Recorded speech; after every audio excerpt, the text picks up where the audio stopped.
Hey there, Professor Chaos. This is Eneash. Hey, Eneash, this is Steven. Steven, Professor Chaos. Is that a General Chaos reference? It is, except for he's teaching in this one.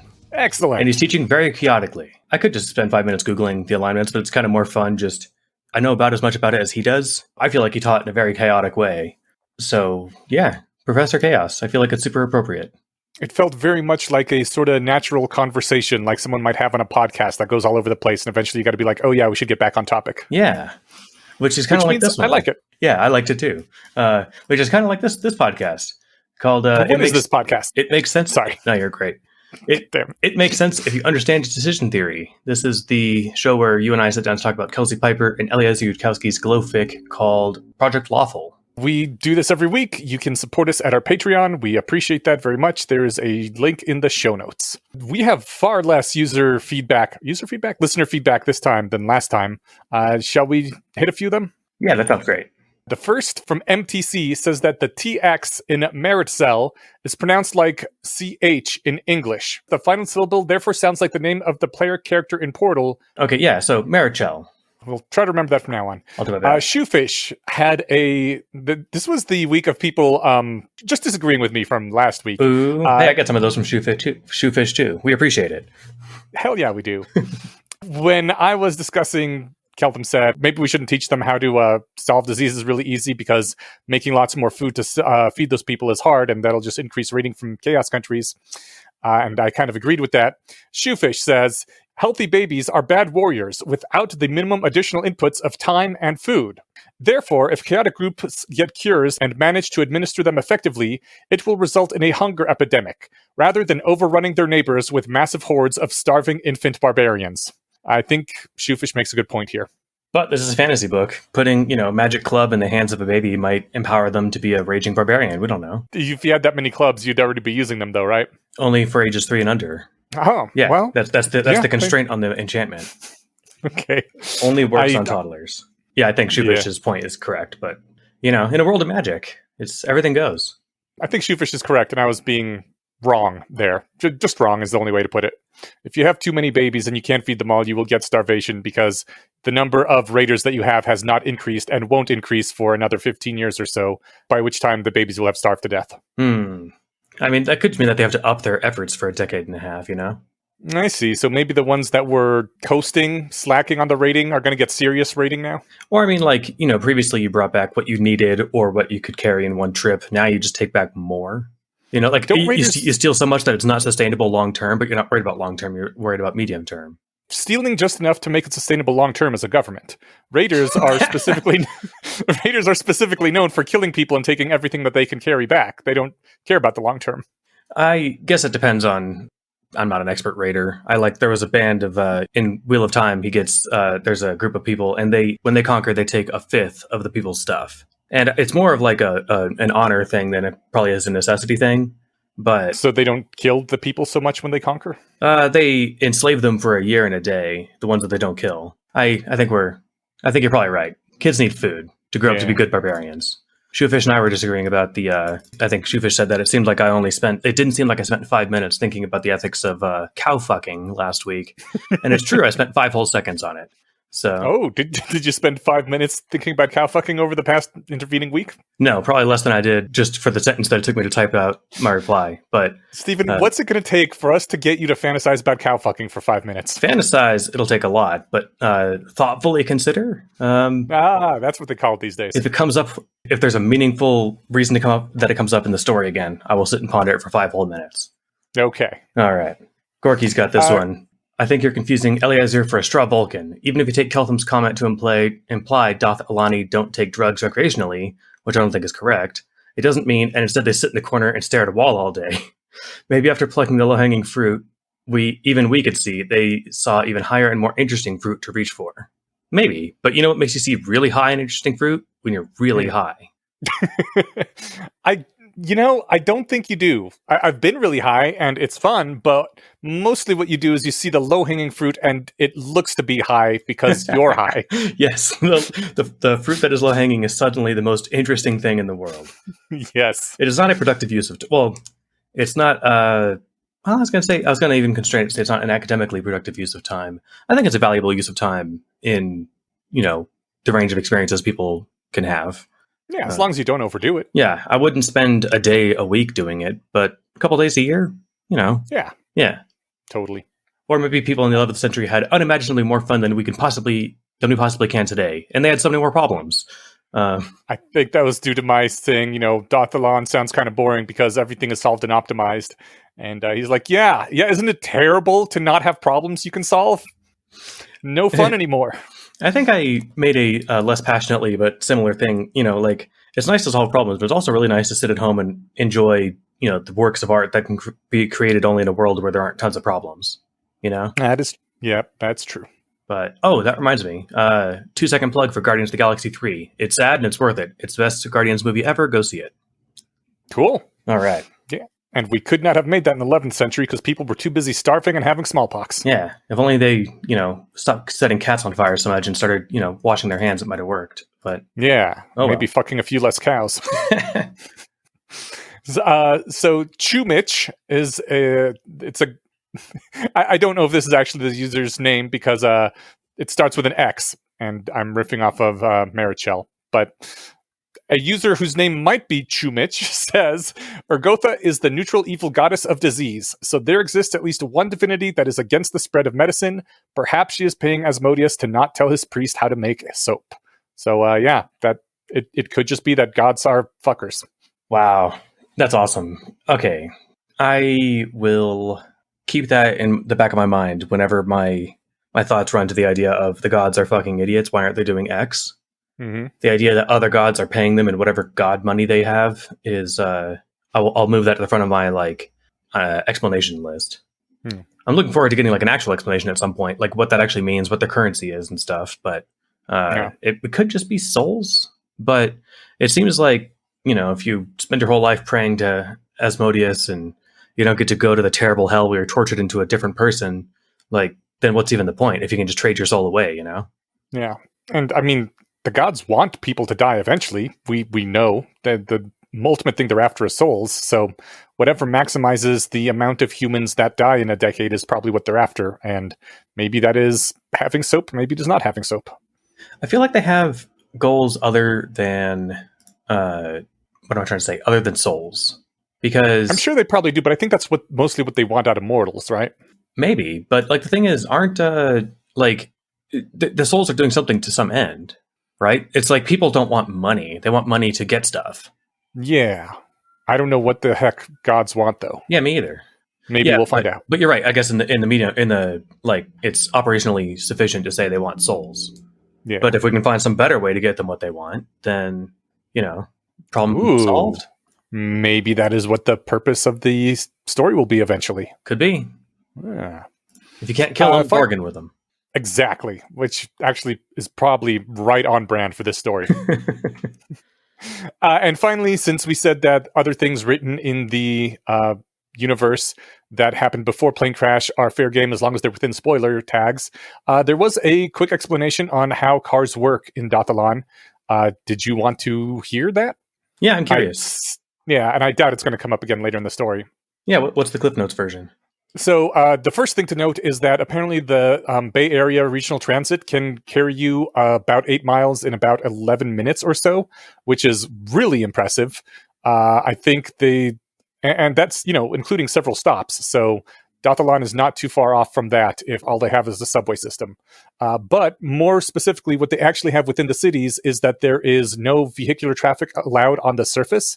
That is entirely for people to be able to walk places, and that way they don't need to be parking lots, so everything could be far more dense. And it's the beautiful, walkable city everybody loves. And that allows them to bump into their friends and people as well. All the faster, long-scale transit is underground, similar to subways, except instead of having large trains that have to stop frequently, they have automated car systems where basically you get in a car, it shoots you in 1 or 2 straight lines exactly where you need to be going down these tunnels. And since everything's automated, you don't hit other cars and you don't need to make stops. And there's not really much in the way of traffic. It all actually, the more I thought about it, the more it seems reasonable. Nice. I think digging out that many tunnels might be expensive, but if there's one thing we know about Dothalon, is that they are rich and probably far more efficient at doing anything with their government than we are. Well, and once you've solved all your other problems, then, you might as well start digging holes. Yeah, exactly. That's also close to what I'd said. So I'm going to give myself a point for that. Yes. All Although right. I think the underground part makes all the difference because you really need that. The whole humans and cars not being in the same plane of existence is a big deal for traffic. Well, I just said something about, like, whatever, sensible sidewalks or something, which is really the same. Okay, yeah. You're right. It's importantly different, but for the purposes of me being right, it's the same. I will accept that. Let's talk about you being right some more as we get into the content. Yeah, let's see. It said that the very smart people of Dothalan have predicted how this could otherwise make people weak and unable to handle mental adversity, which is why adults play lots of confusing pranks on children in case they someday end up in Galarian or something. It is sure why Keltham is hitting the ground running instead of curling up in a ball whining about structural uncertainty. What is it that we're talking about? Let's see. Breaking the universe down into tiny parts and understanding them. Okay. Like the basics of reductionism and being able to understand little bits of the universe at a time and being able to cohere those parts. Like basically the essence of how to get knowledge. If he was just thrown here and he was just some random muggle, he'd have been lost and confused and unsure what to do. Why would make people weak? If they didn't know about the nature of reality? Let's see. Most adult Dothalani are running around thinking that they know the universe's age and the name and qualities of its tiny parts. The very smart people have predicted how this could otherwise make people weak and unable to handle mental adversity. Why would that make people weak if they are going around thinking they know the age of the universe and how all the tiny parts work? I guess you want to keep them on their toes. Yeah, maybe because they aren't met with a lot of confusing, weird things in their normal lives. Yeah, I think that's exactly it. And that explains too why he was trying to confuse them last time. Well, part of it. The other part is that he wasn't getting a reaction. The idea that if you're walking around and you're confident you understand it all, then the second you don't, you're going to have no idea how to actually correct that, right? So right. you trick kids a lot, make them think that they know what's going on, and you do it in a way that's safe and friendly for them, but then they are better equipped to solve problems. Yeah. I think this makes more sense than breaking their legs for getting wrong question on a test. Certainly sounds like they are doing a much better job than Cheliax is, yeah. It's a pretty low bar to hurdle over, but they're jumping over it with ease. He explained last week but why he was being confusing. And we talked about last week how much less I hated the math lecture, given that he was deliberately trying to be confusing. Mm-hmm. So he doesn't do that this time, and it's a much better lecture. Yeah, I enjoyed it quite a bit more, too. Agreed. It was not hard work. Right. Which I guess I feel bad saying that because you're never supposed to say, I didn't like it because it was hard work. But sometimes I don't want to do hard work when I'm doing entertainment, right? Right. When you're reading for fun, I've got textbooks that I haven't read sitting in my house that I bought with the ambition of eventually reading. I could read those if I wanted to read something hard. Yeah, I guess it's all about expectations because there are some things I do for fun that are a lot of hard work. It's just that I expect to have to do hard work as I go into them, Yeah, sitting down reading fantasy isn't one of those things. Well, maybe it should be. And I know there was spoilers before we started reading that said that there's going to be this harder lecture stuff. And we even got spoilers just before the chapter saying content warning, math. But nonetheless, I failed to completely brace myself. Now we know what to anticipate from that warning. Yes. You think punishment system or reward system would be better incentive for us? Definitely reward system. I would like M&Ms. M&Ms are money, please, not slaps to the face. Yeah. You ask that because Keltham points out that in a punishment-based system, you'd have to worry about people about people taking safer and less challenging lessons and trying not to give outward signs that their potential was high enough to do better. It kind of felt like I was reading about the real world when he said that, and not just about schools which disincentivize people from ever doing good. There's a whole lot more to say and unpack about that, and we've done that in various episodes of the Bayesian Conspiracy, so I'm not going to go into further detail here, but I was wondering, is it just me, or does this extend to a lot more to the rest of society now, where there's a lot of destroy the wealth rhetoric that is going on, causing people to try to either just not bother achieving things of great value, or if they do, trying to hide it? I think once you're past the stages of life, like school, where excelling or challenging the authority, if you call your teacher out on being wrong or something in school, you typically get punished, even if they are wrong. I think once you get past all that stuff, I don't think there's anything, despite people on Twitter complaining about eat the rich or whatever, I think people are still succeeding and doing awesome stuff. Unless there are examples of people saying, well, I was going to make a fortune developing some new medicine or whatever, but I don't want people to be mad at me. Unless people have said stuff like that and I didn't catch the news, I don't think this carries over to adult real life.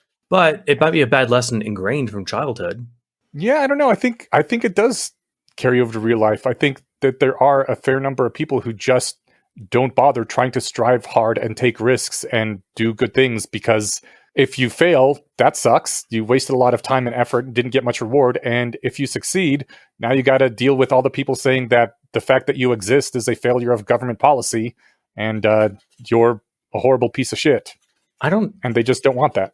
I mean, I can't be sure, obviously, but I don't suspect that that's deterring a lot of would-be billionaires or even multimillionaires, right? I think it would deter the people who deeply care about what their neighbors think of them.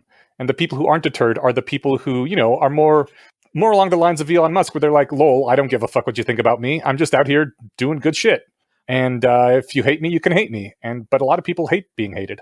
I suppose. I guess I can't seriously imagine a person. It would be like in this hypothetical, somebody would turn down a $10 million check because they wouldn't want their neighbors to dislike them. Yeah, I don't think they would just turn down a $10 million check, but they might be like, you know what? I'm just going to go into accounting. I don't want to be an evil person, which is what would happen if I were to make a lot of money somehow. I feel like you can offset all the evilness of having money by giving away money. Apparently not. Billionaire philanthropy is just as evil, I have heard. Yeah, according to morons on Twitter. I don't think this is... I mean, to the extent that Twitter is tangential to real life, you're right, but I don't know if this is actually a real thing.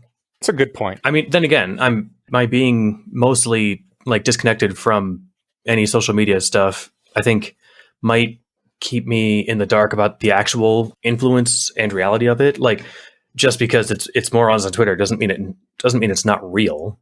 It just means that I categorize them as morons on Twitter and don't take them seriously. Seriously or not, or whether I take them seriously or not, they mean business. So, to make it personal, how do you feel about landlords? It depends. Some landlords suck, some are nice. Okay. Yeah, I don't have a generic opinion, but some people do. Some people think that the idea of owning property that you don't live in or need is, some people find that abhorrent. Yeah, I own more townhomes than I live in, and I rent out the excess ones. I always feel weird telling people that is where the majority of my spending money comes from. One of my renters, even when she moved out, she was like, I love you. You're the best landlord I ever had. And I don't want to sound prejudiced or anything, but everybody hates landlords and they usually suck and everything. And I'm like, yeah, I know. That's why I feel weird about this. And I don't talk about it that often.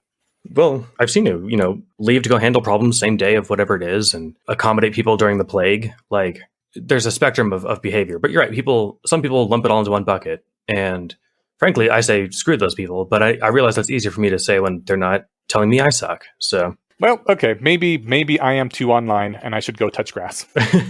Well, you might be onto something. I was almost in a situation where I was going to rent my previous townhome, but it just turned out to be, it was taken years to recover to get anything back from that. Yes, it always does. It's an investment. But I mean, more years, I think, than you're typically used to. Because I just signed on a place for, like, when we signed for this place, it was a 3.25 interest rate. And when we were closing, it was 6. Or our mortgage went up like 800 and change. Which would not have, I would have been making much, much less than that in profits from renting the townhome, and property values were going down despite rent rates going up. So it was just like, this is not going to pay off like in a few short years. It's going to take a long time to recover from this. That combined with the fact that I'm neurotic, wondering whether they're destroying my stuff, and didn't want to deal with it. So, I mean, that's the hard part. And you know what? This is not a podcast about renting, so let's move on. No, you have to do the hard stuff because you can do hard stuff. I don't, because I can't. So, all right, fair enough. I liked that he had a caveat in there about the punishment-based system. People might take safer, less challenging lessons and try not to give outward signs that their potential is high enough to do better. And then he says, I think he's like paraphrasing what he's talking about. There was an annoying lack of quotation marks in this episode, or in this reading, to just like say when people are talking. But then he goes on to say, to emphasize that he's going to continue throwing confusing questions. I'm sorry, hold on. Then he says, maybe he's totally off base in worrying about that, and Cheliax has already solved it somehow. And I was surprised at the uncharacteristic humility here, because this is one where I think he's obviously right. Like, you can look around the world and watch how they're doing poorly and say whatever they're doing must not be the best, right? Yeah, yeah. So it might be that this is somehow the best way for them to learn, but we can kind of sort of doubt it, just a priori, given that they're humans, right? Yeah, I don't know. If something was so bizarrely different from my society, and also they had ways to make it so that injury is, a fleeting thing, maybe, I see his point. I'm like, oh, actually, maybe this works really well in their society, possibly. Maybe they found some way around it, because I've only been thinking about this for about 1.5 minutes, and they probably had many people thinking about it for years, so they found the way around this avoidance thing. Maybe, but there are so many other places where he's just prepared to jump in and say they have it all ass backwards without any sort of like, well, maybe I'm missing something kind of caveats, right? Yeah, that's true. I figured this is one where he doesn't need the caveat and he can save those for other places. But, I think this is also the one where he has the most. No, yeah, I guess. I don't know. I don't know why he was more. I'm trying to think like other times it was more basic econ stuff that they were obviously wrong about, but you never know, what gods or magic fuckery might do to affect things. Maybe he just was less familiar with how much fuckery magic could do. Right. I mean, yeah, Like you think increasing crop yields sounds like an obvious thing people should be trying to do, unless any of these dozen awesome, failure modes, right? Yeah. He's like, well, wait a minute. There's fae and dragons that might get mad at you for making better crops. What's going on here? I'm going to run past all of the answers they give because they were like those are legit, but those were like the least fun ones, so were outright hilarious. Then he says he's going to continue to emphasize, he's going to emphasize that he's going to continue throwing confusing questions at them, and that this is not meant to be a threatening, overly difficult problem whose painful failures they need to avoid. It's meant to be an overly difficult problem that they can safely hang out around and safely fail on without that hurting. And honestly, other than the deliberately confusing part, because at some point, like, it's too confusing and it lost me, but I guess if I was used to that style of teaching, it would have been better. But I think he's a really good teacher. Even through this, he checks in on the class. He has them generate examples of hypotheses and stuff. Yeah, he tries to incorporate game playing, which is just the way humans naturally learn. Yeah. He's better than most teachers I've seen in real life. Totally. Yeah, that's my bar. I don't have, like, if I compare him to the best teachers I've ever had, he's good. He's better than most of my teachers. Yeah. Well, how did we get on the smart people having fewer children thing? I'm having a hard time segueing. That's part of the problem with this reading in particular, but sometimes this story, they just jump from thing to thing. Okay. I think he's talking about, like, do you guys understand anything about inheritance? I told you about the magic string thingies, not magic, but the little string thingies that make people people. Do wizards have more kids? Do they live longer? What's up with all that? So, and then that brought up to the fact that he goes, yeah, I guess if smart people have fewer children because they have better access to contraception and nobody is doing anything about that, that could be a problem. This is frankly something Keltham has never even imagined as a catastrophic failure mode of a civilization. Which, I don't know, feels like Eliezer just making fun of us at this point. Seeing as we are now having a possible failure mode of civilization due to exactly that thing. Yeah, I jokingly put that it's a good thing that's not a problem on Earth. That said, it's not this phenomena of higher intelligence while people having fewer kids. That's fairly new, right? Think it's been happening in the past 4 decades. Yeah, so I mean, it's enough to where maybe it's putting a dent in stuff, but I think society is going to society as we know it will end before this becomes a civilization-ending problem. Specifically because we're expecting AI to drastically alter all of society within 10 years or so, yeah? Yeah. Okay, just wanted to make sure we were on that. Yeah, no, I agree. I guess this won't be what kills us. Right. I suppose this is something to solve once we have solved the AI thing, and possibly might not need to solve it if solving the AI thing also solves aging, because we probably don't want people to be having tons of kids anyway. Yeah. Okay, cool. So he is continuing to teach them the ways of Datalani teaching, and he points out that you will not always know the answer when real life asks you a question. So you must gather your scattered and inadequate thoughts and manage to say out loud your first guess. And I just wanted to pull this out because I think this is an important foundational doctrine of Bayesian rationality, and also one of the reasons that it's important in our culture to not attack people for saying things that are wrong. especially out loud, because everyone is allowed to be wrong, and you can't give your, first guess to start interrogating it, gathering your thoughts, seeing how reality is and what this implies if you are too goddamn scared to even say what your first guess might be. So yeah, I like that about us. Totally agree. I like that. I mean, I don't know if you're conflating them or if I am in my head and hearing you, but there's two things that our culture does. By ours, I mean the rationalist community. And it's that if someone's wrong on a guess or a hypothesis or something, they don't get shit for it. They get engaged, and they will either change people's minds or have their minds changed. Then there's another norm of, bad argument gets counter argument, never gets a bullet, right? I think that this is really only referring to the first thing. Okay. That said, I like the second thing a lot, but there's a difference between having a wrong guess and just standing up and saying mean, wrong things, even though you know it's wrong, right? That is true, yes. So I think he's specifically defending the it's okay to make a wrong guess mindset, not necessarily like suggesting that people jump into the town square and start yelling stuff that we should kill all the orcs for whatever reason, right? I mean, aside from people intentionally trolling, I don't think there's many cases of people saying things they know are wrong to hurt people. I don't know. I saw one of those billboards of what's clearly a human baby, and the thing was like 6-week fetus or something. Oh, those people have to know they're lying, right? Yeah, that's not what a fetus looks like at 6 weeks. Right. But are they doing it to hurt people? I think they know that they're lying, and they think they're doing it to save people. So maybe it's a little different. Anyway. They should not be lying at all. Agreed. That's my thing just in general, man. The truth can defend itself. You don't need to lie to defend the truth. Agreed, yeah. All right. Well, Carissa points out that a country with no adventurers is dead by 1,000 cuts, no matter how many babies they're having. It sounds like they are living in a Buffy environment. And they need that Buffy buffer. Yeah. I like it. Cool. Yay. Wordplay. They're talking at this point about the ratios of men to women in a sexually reproducing species and why they have fallen out at 50-50 and not some other thing. One of the students suggests possibly you need some scarcity of women to motivate the men to be adventurers. And if they had girls either way, they'd all just lounge around doing nothing, which, I mean, first of all, fair enough. Men are motivated by wanting to get laid. My first thought upon reading this was like, what the hell motivates women, damn it? Because I know what motivates men.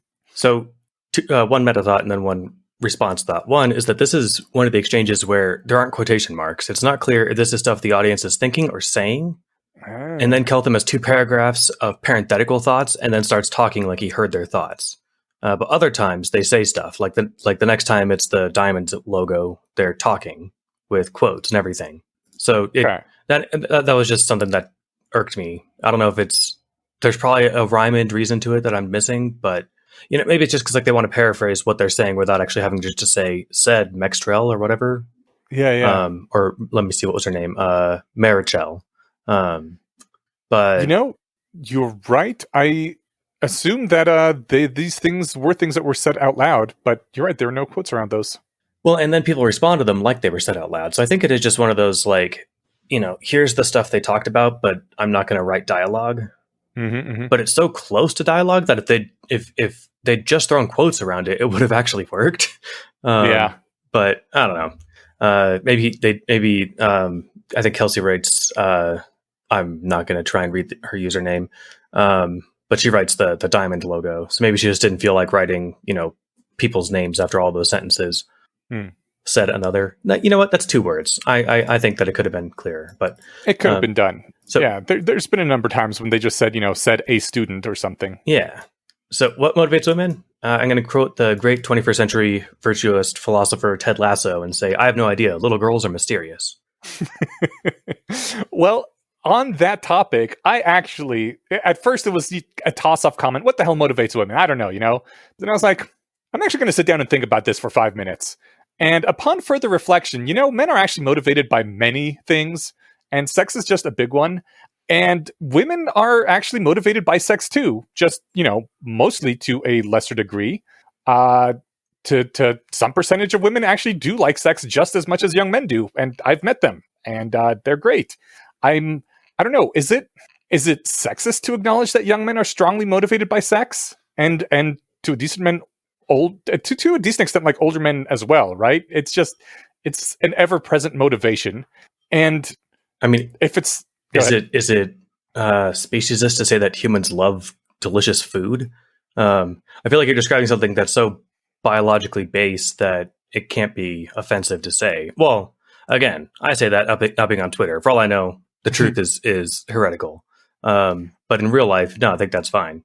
I will say that I didn't spend time pondering this after I read your thing about, I just put the Ted Lasso quote because I didn't trust that I could get very far on what motivates women just thinking by myself. I'd probably need to consult somebody, probably a woman, for some insight, and didn't have one to consult to put a real commentary between the time that I saw your note and we started recording. So sure, but you've met both men and women, and I would assume you've noticed, much like me, that they are both motivated by numerous things, and both by sex, but often to different degrees. Yeah, I mean, I could infer, right? And I have done that. Like, I know what makes, I'd like to think I know what makes my wife happy and stuff, right? And what motivates her, but it's the sort of thing where I don't know. I didn't put in adequate effort, so I'm eager to see the rest of your thoughts. Well, my one continuing thought was that, given the fact that young men are generally far more sex motivated than women are, is it exploitative to use that biological weak point to get men to do things, especially dangerous things like adventuring? Because that feels a lot like getting a meth junkie to go adventuring for you to get some meth. Or even just the promise of meth. Yeah. Yeah, exactly. I think that there's, many a dead adventurer laying in a cave somewhere that was, promised a bounty of booty that was never actually going to be delivered, right? Right. So, yeah, I mean, is it exploitative? Yes. Is that necessarily wrong? I'm not sure. It's certainly not in Cheliax, where they're all super evil, so... That's a good point. In fact, if they have a word for wrong, it would be for not using the exploitations that you can, right? Yeah. But in real life on Earth, people just, accept that men are motivated by sex, and, this is fine. This is probably a good thing, even. It'll keep them joining the labor force or doing good things for society. Sometimes doing bad things for society, but, It's weird. Maybe I'm just like... I was going to say I'm flattering myself, but I never actually got this. So, like, I feel like what I've wanted more than sex most of my life is, like, the esteem of my peers. Okay. Right?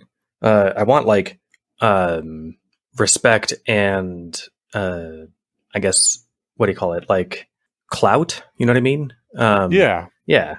But, and maybe the end of that is like, well, because then I could get more sex or something. But it never really felt like that was the end of the rainbow for me. Okay. But I... certainly probably as a younger man, that was at the forefront of my mind. No, I think even as a teenager, like, I wanted people to like me, and I was terrified that they didn't, and I was pretty sure they didn't. And I feel like, if I got to pick between, like, maintaining that level of uncertainty that, about people's respects towards me or whatever, and having sex, I think I would have rather chosen the respect. Okay. But that's me thinking about younger me. I'm probably wrong. Younger me is probably an idiot, so... Current me is an idiot, so it makes sense that I grew from a. I like to think I'm less of an idiot than I was, but yeah. I would like to think so too. And honestly, I assume you are. Like, I guess I didn't know you in your teens, but you seem like a pretty well put together dude nowadays. Thanks, man. I've been in Denver almost like 10 years, so we've known each other for a long time. Jesus, damn. Okay, yeah, that went by fast, didn't it? It really did. Holy crap. Well, I did have a further thought about this because, like I said, I've met some young women who like sex just as much as young men do, but they don't feel like they're sex motivated to the same extent that, like, young men are. And I think maybe that's because they can generally just get sex without having to resort to the extreme measures that young men have to resort to. So, maybe if young men weren't motivated by women's scarcity, they'd be a lot like those women are, which is, to say, pretty normal. I also got to thinking about, like, there are young men who live in environments where there isn't sex scarcity, and those are called gay men. And I'm curious now as to whether gay men do less stupid shit because they aren't motivated by sex scarcity, and maybe there'd be less gay adventurers. That's a really good empirical question. When we can sub out adventurer for something on Earth, but Yeah. are they doing dumb, dangerous stuff to impress potential sex partners when, Grindr is just 2 clicks away on your phone? I sort of doubt it. But this is definitely empirical, and we can ask. That's awesome. When you had said that, so if young men weren't motivated by scarcity, they'd be just like women, which is to say normal. What do you mean by normal? Damn it! I was trying to leave that out of the podcast. We can skip it. By normal, I mean my underlying misandry is seeping out there, because that note was written a little bit later at night, and when our men are hormone fueled fuck monsters, and women are normal. So yeah. Well, I'll just say however people are is normal, right? Okay, fair. But I feel you. It's hard not to internalize, some of that stuff. But I'll do my part to keep your any of your prejudices in check, even if it's only against groups that you're in. Okay. The other, but you mentioned about women who want lots of sex don't seem sex motivated.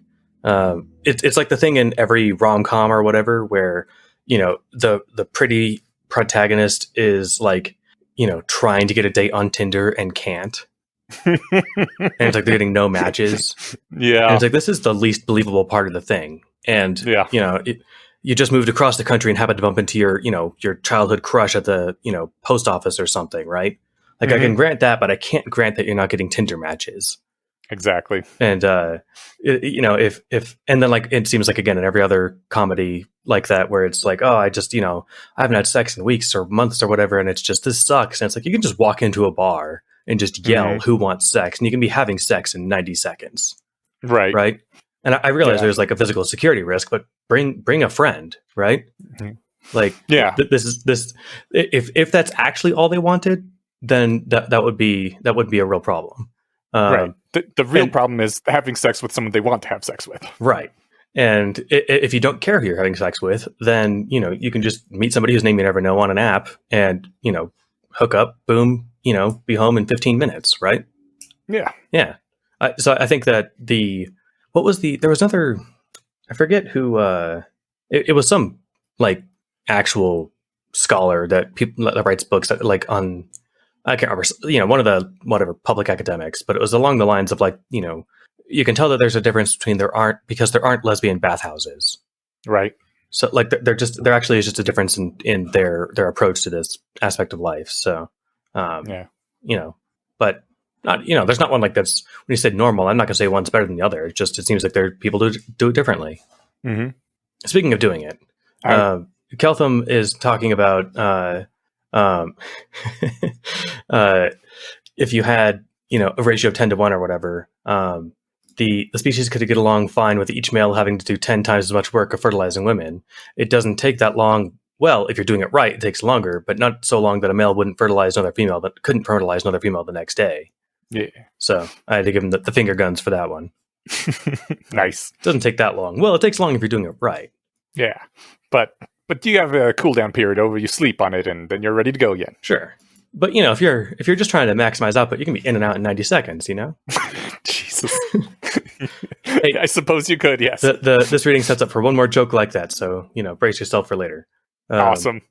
All right, so this is where he's talking about DNA and stuff, and I guess, yeah, at a high level, the entire reading is about mainly examples involving evolution, and then a great analogy with locks. But using that to analogously think about just how to solve problems and resolve confusion, and how to think of good ideas, but also the danger that comes with increased power, right?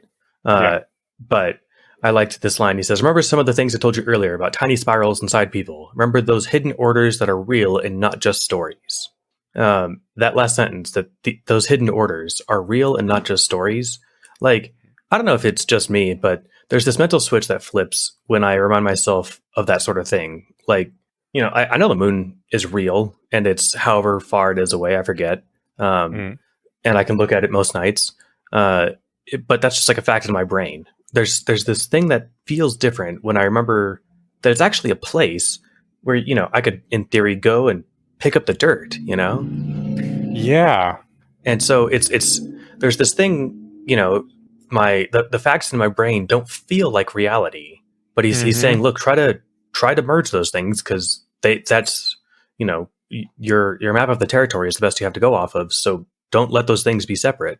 That's a really good point. When I went to the Smithsonian Air and Space and saw like an actual rock that they'd taken from the moon and brought back, I don't know, like I always knew they'd done that, but just seeing like an actual rock, like a thing you could pick up and chuck at somebody if it wasn't underneath plastic, I was like, huh, it felt different. I bet. I've never seen a moon rock. I've seen meteorites, but I want to see a moon rock now. Yeah, I mean, it's, I saw Bill Nye give a talk once, and it was something about the atmosphere, and the next slide is a picture of the Earth, and he's like, "This is the Earth." Well, this is a picture of the Earth, right. As if anyone was confused. But yeah, like it's easy enough to like think about the atmosphere and ozone and CO2 levels being just answers on a multiple choice test. Mm-hmm. But it's actually reality, right? I don't know. Having that switch flipped, I'm trying to keep that on more often than it, because usually it takes effort, but I like it. Yeah, it's a good switch. Yeah. Okay, we can have another example of Keltham being very charitable. He says the afterlife thing is obviously going to lead to different local mores about death. Is it mores or mores? I think it's mores, right? Mores are the eels. Mores. Is it mores? That's how I've always heard it. Okay. But you're right. There's also some sea animal like that, I think. Yeah. They always called it mores when I was in school, but maybe my teachers were idiots. It's going to, I'm going to go with your teachers on this one. It's going to lead to different local mores about death. Just as the existence of healing magic has led to different local mores about pain, killing babies here does not mean the same thing that killing or cryosuspending babies would in Dathalon. Because they're talking about killing babies if you are inconvenienced by them or something. And he's got to be like, oh, right. Okay, yes. Killing here doesn't mean the same thing. It's more like sending someone to Australia, right? And it's neat that he has the ability to just reframe that and be like, yeah, okay, no, right. It's a different thing here. It's probably fine. Obviously, they can't just be that evil, right? Which is neat. I mean, it's going to be great when he does realize that they are, in fact, just that evil. Yeah. But, yeah, I don't know if this was him being considerate of the facts. I don't know if it's him just being humble. Him being humble would be like expressing that he doesn't understand, or that maybe he doesn't have the full picture or something, right? Which he does a few times, but this is just him, saying, "Oh yeah, the math here is different. I got to keep that in mind." Yeah. But I did check; it is mores. Okay. Just because it was driving me nuts. So we're going back to talking about how genes interplay, why we get the sex ratio that we do have. He says the bouncing point between competing genes do not settle at the place that is good for groups having more children. It settles in the places that are advantageous for individuals having more children. And then everything else you see inside a human should settle in a similar kind of place, or it won't be stable against the pressure from mutated alternatives. That is why you want to prosper for yourself instead of being full of unselfish desire to see the whole country prosper. He is saying this also in regards to the fact that he doesn't want to just impregnate people willy-nilly without knowing that his kids are going to have some kind of decent life. And he keeps saying that, I know that is evil of me, that I care about my kids.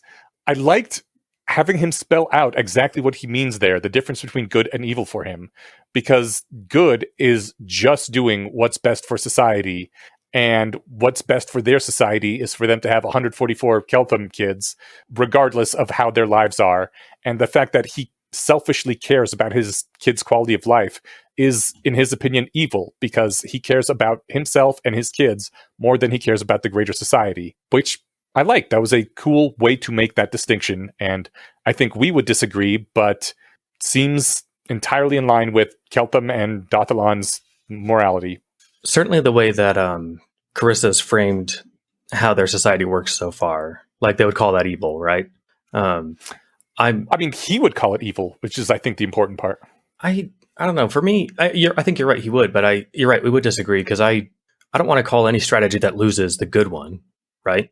It if you were in a society full of good people with a capital G, then yeah, being altruistic and wanting everyone else to prosper, and whatever, giving away time and money, knowing that it will be given back if you need it, like that's actually stable, right? Right. So Until some asshole walks in and starts taking stuff. well, yeah, that asshole is evil. That's that. I mean, if everyone follows the good strategy, then it doesn't fail. It is successful. Right. I guess what I'm just saying is like I like that equilibrium, or I like that more, and I guess I'm saying is that the evil definition here of wanting to see yourself prosper instead of being And full see of your children. yeah, which is part of yourself. Okay, yeah. You're happy seeing it, you want your children to prosper because it makes you happy, and like Yeah. you would actually sacrifice your happiness for your own kids, but that's that's biology and stuff too, right? But I just mean like it's I don't know that there's also a nice place in the middle where you get to enjoy Starbucks or whatever, but you also help people for free. Yeah. Sure. I think that he would say that makes you slightly evil. I think you're right, and Carissa would say it makes you a chump. So Is Carissa good or evil? oh, she's evil. Yeah, I know. Aha, so. Yeah. Don't worry, we get plenty of reminders how evil she is. Oh, okay. Yeah. I see him being sympathetic with the dark side, and I guess evil is more convoluted here than just like Voldemort kicking puppies. I got to shake my association with the word. Evil is self-interest rather than group interest. Sometimes the group's interest is your interest, Yeah. and sometimes your interest is the group's interest. It goes both ways. And in those extents, I guess good and evil people can cooperate. Which is the way we want it. Yeah. All right. Well, continuing to speak about this balancing of pressures, he says a very large amount of reality in general are at balancing points of pressures, which is why that aspect of reality sticks around in that form. It's a very common, maybe the most common form that a hidden order takes. And I really think that this should be like rule of acquisition number 1 or something, that most things are in an equilibrium. Look for the forces that are involved in maintaining that equilibrium. Keeping that in mind for most things and looking for the forces that cause that equilibrium is going to get you huge returns on all sorts of stuff. That's a good point. I'm glad you grabbed that because it's a good encapsulation of the idea. Like, if things are a certain way, you can bet they're that way for, well, good reasons. I don't want to put moral weight on it, but they're that way for solid reasons. And it can the equilibrium can be inadequate. I think there's a book like that. Yudkowsky wrote a book called Inadequate Equilibria, if no one got that joke. The way that things are and have settled is there due to a large amount of pressure. It's good to keep that in mind. I liked this next bit. He's talking about insect species because like they're trying to puzzle out why there aren't 10 more times as many women as men. Rather than just give them the answer, they're kind of, puzzling through it. And I feel like I've heard this point, but it felt like new knowledge to me or new insight to me. He says insect species like ants, if you have those here, which you probably do if there's a word for ants, which is kind of like just a fun throw in there. But they have lots of worker ants, all laboring for the benefit of an ant hive. They don't have equal investment in males and females. Ants can be balanced in different places because ants are produced differently and workers share more genes with their queens. I don't think it's in this sentence, but the labor force is male. In the ants and bees and stuff like that. That's because they're super easy to make. Protecting the one that makes more is like the job of everyone else. Yeah. And it's like, oh yeah, people don't work that way. That's why we're not that way. Right? It's just kind of fun. And then of course too, you think about the size of, are they called queen ants? I believe so. I don't know why, just queen bee. But anyway, the ant queen, they physically take more energy to raise and feed, right? Yeah. They're a multiple of size bigger. So it's kind of funny to think about, like, if female humans were 15 feet tall and everything else was about the same, yeah, there'd be a lot more men. Just because that would become the stable equilibrium. Have you seen the Dungeons & Dragons movie yet? No. Go see it. It sounds like there's some threat of death by snoo snoo, which... There absolutely is. Well, all right. Did you see the honest trailer for that? I did, on your recommendation. It was great. Yeah, a couple of things were like, oh, I said like 2 of these lines. This is perfect. I'm having a good old-fashioned Skybeam in a while. Missed you, old friend. Oh, here's one that I wanted to throw out to you. He says that I wouldn't be surprised if the event that you remember historically as humans gaining free will was the gods trying to modify people to work unselfishly for gods, or maybe the gods' factions, like ants. But over time, these mutations accumulated in the human population that made them resistant to that magical template. I would be surprised if that was the event that they remember historically as humans gaining free will. Like, they've mentioned that this is like a thing that they remember happening, or that it is said to have happened. When they say we remember that happening, do they remember that like we remember Jesus being crucified? Or do we remember that like we remember George Washington being president? I get the feeling it was thousands of years in the past. I mean, just because that sounds like the kind of bullshit you make up for a religion, right? It does, yes. But also, this is a world with actual gods and religions where praying gets you magic effects. So there could be truth in their religions. I mean, there's no doubt some, like, fundamental truth that their gods exist is definitely one of them. But, like, this sounds like the kind of thing that, I guess it's still not clear to me what they mean by free will. I find that incoherent, especially if Keltham is said not to have it or to have it, and they aren't. Or they are, I forget. I think we get an answer to that late in the reading here about lawfulness versus chaos. Well, I like that approach, but there are lawful people and there are chaotic people. Are they saying they say humans gaining free will, not just like worshippers of Asmodeus? If law was capital L law was lack of free will, what is said to have happened? That they used to be lawful and then they weren't? They used to basically be automata without free will, and now they do have that. So now they're chaotic. Certainly more chaotic than they were when they didn't have the ability to have free will. Okay. Like, when you imagine a perfect robot servant who does whatever you say, would you consider that a lawful thing or a chaotic thing? I would consider it lawful. Okay. It's not making decisions. It's executing an algorithm. Right. So that in that sense, it's the pure automata thing. Keltham is suggesting that, okay, you guys used to be robots, and then the gods came and sprinkled in some free will dust, and that was them trying to make you work unselfishly for them, which seems like it'd be easier to do if they were just robots. No, I don't think they did that at all. The gods had made the magic template to turn them into robots, automata. They pulled them from Earth or wherever. They modified them to have these automata servants, and then over time mutations built up so that the structure they imposed that made them the robots broke down, and the humans regained free will. Gotcha.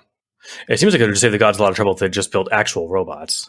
But it sounds like they did that too. Apparently, there's constructs and golems and shit. That's a good point. They keep saying you should make a construct to put in all the codes. Yeah. But yeah, it sounds like they need humans for some things that they can't get constructs to do. I guess, and that's still the mystery to me. If it's souls or whatever, it's not clear to me why they couldn't have. I mean, because some constructs, at least in my understanding, like you can shove a soul into a golem and it's bent to your will, right? Like you can animate the golem with a soul. I think that depends very much on the type of golem magic that they have. Yeah, and I have no idea what they're doing over there on Galarians. So one of the students, actually it was Marichel, that says this fits what we've learned in theology class about there being deep reasons evil is a natural equilibrium, though it's not usually phrased like that. I like that explanation in that, but then I couldn't help but wonder, like, are the other alignments actually consistent with evolutionary psychology? And it seems like no. I kind of have some reservations about taking at face value things that they have learned in theology class about the nature of evil. Well, but by the understanding that we have seen of how Keltham explains the equilibrium that they're at, right? Humans are evil by that definition with the capital E. And that's because there's no other way for evolved things to work. There will always be competition. There will always be resource scarcity. Obviously, there's some evil in humans because they care about their own offspring more than others, but there's also good in humans. I agree. Oh, yeah. Anyway. So I think, between this week and next week, I will actually just read 2 paragraphs on each of the alignments, because I think that these words are doing different stuff than they're doing in colloquial English. Yes, but the typical alignments that you read about in role-playing games follow the colloquial English definition, and I don't think they're necessarily going to pan out in Ratfic. I think part of the point is to dig into and deconstruct these things and look at how they do differ from the game setting / colloquial definitions. Yeah, because I mean, like, if you imagine a million Voldemorts, that world doesn't look very good or last very long. In fact, it looks way worse than Cheliax, right? Yeah. that's my usual template for evil. So they're clearly not quite like that. Yeah. But they're also at the level where, they're fine having slaves. They lie to each other for sex and for everything. They're evil with a capital E, right? They torture people. And they think it's stupid that people are squeamish about that. Yes, they're an extremely low-trust society. Yeah. I do like his next thing. He says, I would not have expected a stable society to be possible at this level of average intelligence, and I'm not sure how much further it stays possible. First of all, burn. But he is, in fact, wrong. Earth society has that level of average intelligence, and we've been more or less stable for many thousands of years. And our society is even way less fucked up than Cheliak's. It's definitely way less fucked up than Cheliak's. How do you define stability? Because there's been multiple collapses in human history of society. Yeah, I realized that when I put in parentheses more or less. I guess, yeah, I mean, people died when their kingdom was destroyed and they starved to death or whatever.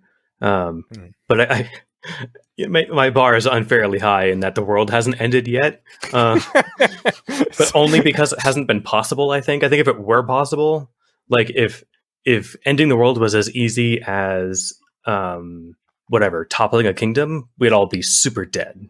So I agree, and I think for that reason that stable society is not a good stable society, and humans continue to exist are bad things to equate with each other. Yeah, I would definitely say that many societies have broken down. It didn't cause the extinction of humanity, but it certainly caused a lot of local misery and some local death. Yeah, no, you're right. Okay, well, what was the name of the character? Ione Sala, right? Yeah, that sounds right. Keltham gets to the point where he's like, this is why the sex ratio is what it is, because if it was any other way, it would push back to the equilibrium of 50-50. She's thinking about how it's really beautiful that you could look at a species of half man and half woman and deduce so many other things from that, because you know why they're half men and half women. You can end up in another plane you had no idea existed, and within 2 minutes, you know the people there weren't originally created by the gods. I found that equally beautiful, which is why I'm pulling it out, that the deeper insights that you can get that spread through so many things, like cracks through a sheet of ice, is wonderful. I like that feeling of underlying order and the feeling of power that comes with it, I mean, not to sound cliched, but knowledge is power, right? Mm-hmm, mm-hmm. He was able to ask a couple questions about snowflakes and be like, okay, good, you guys have physics. Like, yes, there's a level of understanding of reality where it ceases to be just stuff for tests and starts to become power. It's awesome. Yeah, no, I like that too. Great quote. The invisible guy that's in there watching them, the handler, is thinking that his teachings aren't as Asmodeanism, but it does seem like there's a better crafted, more compelling version of Asmodeanism buried in it once you strip out the stuff that's plainly aimed at advancing the art, rather than awing children into submission with it. I found that really interesting, that he is like, all that stuff in there about making you better at understanding the world and increasing the art of rationality, it's a good thing we can just rip that right out of there and use the core of this to bludgeon children into awe and fear, because that's the real important part. Like, sacrificing progress on the theory, on the epistemology, on your ideology, like whatever, sacrificing that progress in order to get greater adherence, it's desirable for them. And I guess, honestly, there's a lot of ideologies that would like to sacrifice progress, long run things that would make them better off to get higher adherence to the ideology. But man, that sucks. And I'm glad that we don't have that in, I don't know, my household, since I guess there's plenty of it around. So this was in Cutaway from the perspective of Elias Abarco, one of the invisible spies, right? Okay. Is he the same one that did the awesome get the scroll just in time thing? I hope so. Okay. But if it's not him, it's another one just like that. So this isn't one of like the students who's being receptive. This is someone who's here specifically to snoop, right? Mm-hmm. So he's not going to be thinking about this like trying to learn what's being taught. He's there trying to learn about Keltham. Yeah. So I get why he's twisting it that way. So yes. Forget all the practicality of that stuff. No, we can take away. We can just use the tool. We can craft better blunt instruments with this instead of better tools. Yeah. But Ione Sala, she has the thought where it's little further past that, where it says she passes her loyalty scans by being cautiously obedient game player, even in her own mind, a sort of person that Cheliax considers adequately standard and predictable, a sort of soul that Asmodeus considers to be an acceptably tyrannized slave. Mm-hmm. And see, being shaped by the gods sucks. Like, people here aren't even shy about it being tyrannical slavery. She's just, that's how she rolls. And then she says in the next, her next thought is, if she's a good enough wizard someday, Cheliax will ask her to sell her soul, and after that, it will be okay for her to think more freely. Yeah. What the hell does that mean? I guess it means that once they don't have to worry about you possibly becoming a heretic, then you have more freedom to think things because they got your soul no matter what, right? I thought the danger of being a heretic was that you might make other people heretics.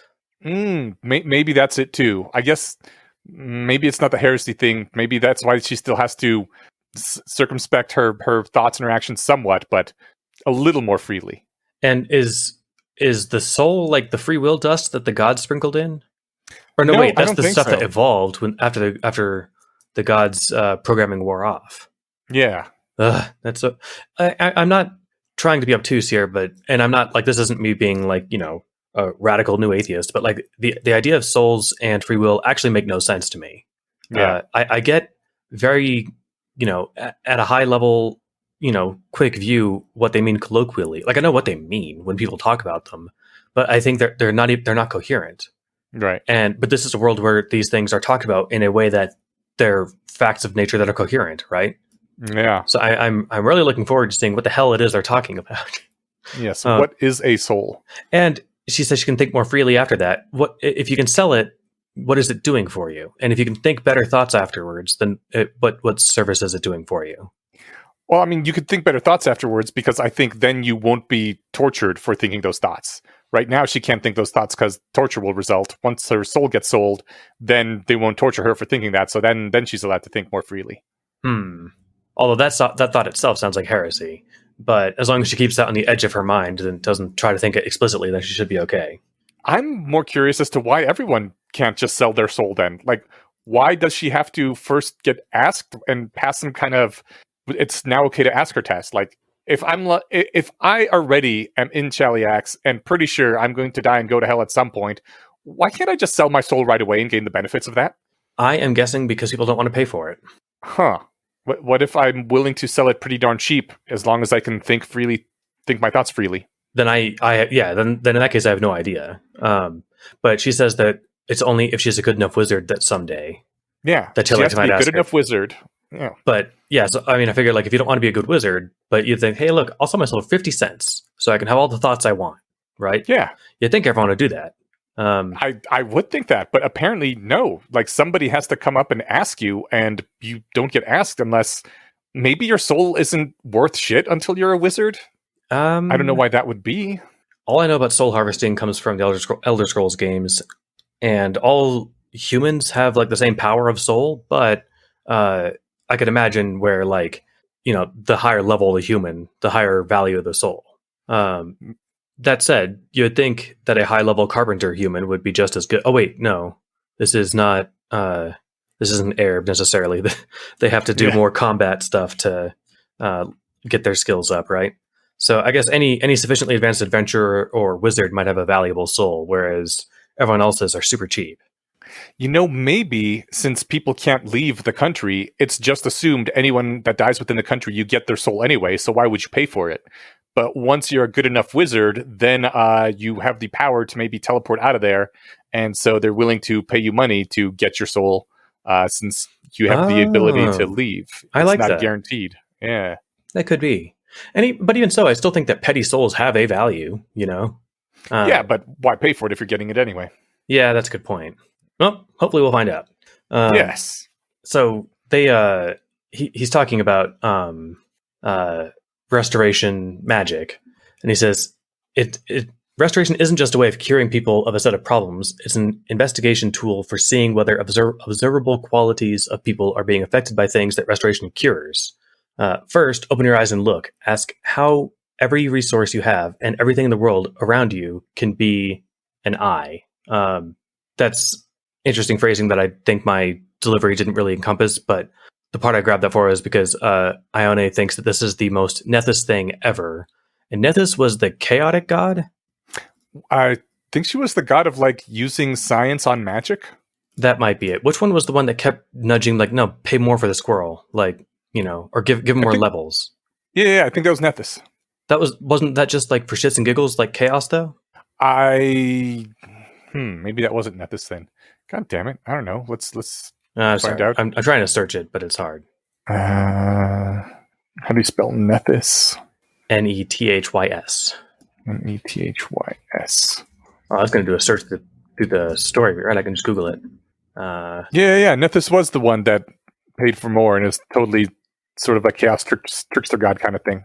And so the most Nethys thing that she's ever heard was basically like keep your eyes open, see how everything relates to everything else, and whatever, look for opportunities, look for results.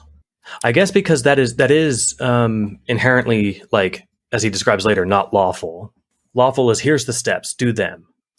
Maybe. Maybe it's that. Yeah, specifically, I'm thinking that someone in the Discord said that Nethys is the god of using science and magic.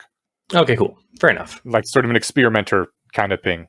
That works. So she was definitely super crazy and manic, but if she's also the one of science and magic, then that this would make more sense. All right. Always ask how everything you have can be used to find out more stuff. But yeah, on that same topic, there's a famous Dothraki fictional character who spent too much time fighting and now thinks in terms of how every object in a room can be used as a weapon. And he says that same way, everything around you is a tool for investigation. It is a potential way to poke other things and reveal facts about them. I love that. I points out that creative thinking is OP, and it reminds you that you can use everything to investigate everything else in some way or another. Like, what happens when you throw the rubber duck up? It'll land in the bathtub and water will splash, and oh my god, isn't that interesting, Or what happens when you smash this rock onto that desk? Oh, the desk breaks and not the rock. That's interesting too, You can always learn new stuff. That's why when kids and cats knock things over, they're just doing science. At least in the initial stages, yes. Eventually it just turns into spite when you're a cat.